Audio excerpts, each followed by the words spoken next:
Hello दोस्तों, कैसे हैं आप? आई होप आप अच्छे होंगे। दोस्तों, आपने एक बात उलमा इकरामों से बारहा सुनी होगी कि जंग में, मैदान में ईमान की ताकत से जंग लड़ी जाती है। हथियार तो लड़ते हैं लेकिन हथियार से जंग नहीं जीती जाती। और आप पिछली इस्लामिक कितनी पुरानी तारीख उठाकर देख लें, जितनी भी जंगें हुई हैं उसमें सहाबा इकराम और मुजाहिदीन इस्लाम बहुत कम भी थे, थोड़े भी थे, लेकिन फ़कत अल्लाह पे भरोसा करके जब वो मैदान में उतरे तो फतेह अल्लाह ने उन्हीं को अता की।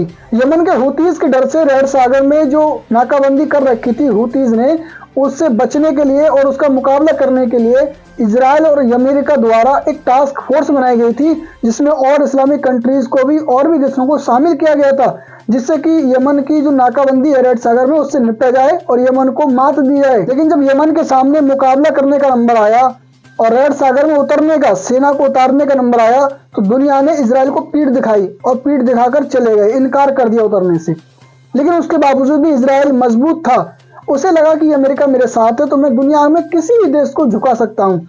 लेकिन दोस्तों, 23 दिसंबर को सुबह एक बड़ी खबर निकल करके आती है। उसमें अमेरिका नौसेना का ये कहना है कि यमन के हौतीज के खिलाफ ऑपरेशन जारी करने के लिए, उनसे युद्ध लड़ने के लिए हमारे पास पर्याप्त, यानी जितना हमें चाहिए उतना हमारे पास युद्धपोत नहीं है, इतने जहाज, इतने एंटी टैंक मिसाइल नहीं है जो हम यमन से टक्कर ले सकें। समुद्री पत्रकार के मुताबिक अमेरिका ने 24 निकटवर्ती लड़ाकू विमान बनाए थे जो कि जहाज पे रेड सागर के अंदर यमन के जहाजों को, सेना के जहाजों को गिरा सके, मार सके। और उसने इसीलिए बनाए थे ताकि रेड सागर में वो उतरे और इजराइल की मदद करे, यमन को पीछे हटा सके। लेकिन हौती के एंटी से बैलिस्टिक मिसाइल और ड्रोनों के खतरे से अमेरिका ने उन्हें रेड सागर में उतारने से इनकार कर दिया। अमेरिका का ये कहना है कि भाई इजराइल से कि भाई आप चाहें, हम नहीं जानते, अगर हम रेड सागर के अंदर अपने लड़ाकू उतारते हैं तो यमन के पास एंटी से बैलिस्टिक मिसाइलें हैं, ड्रोन है, जिससे यमन उनको तबाह बर्बाद कर देगा, मार देगा।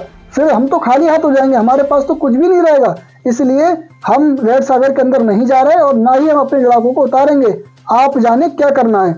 तो इस तरीके से इजराइल अकेला तनहा रह गया है। अब देखते हैं इजराइल पीछे हटता है, क्योंकि अमेरिका के ऊपर कूद रहा था, अब अमेरिका ने उसको धोखा दे दिया और साफ इनकार कर दिया। अब इजराइल क्या करेगा? इस रिपोर्ट में इतना ही। मिलते हैं फिर किसी नेक्स्ट वीडियो में लेटेस्ट न्यूज के साथ। अगर आप चैनल पर नए हैं तो चैनल को सब्सक्राइब कर लें और आगे भी ऐसी ही वीडियो मिलती रहेंगी, इसलिए बेल आइकन को प्रेस करें।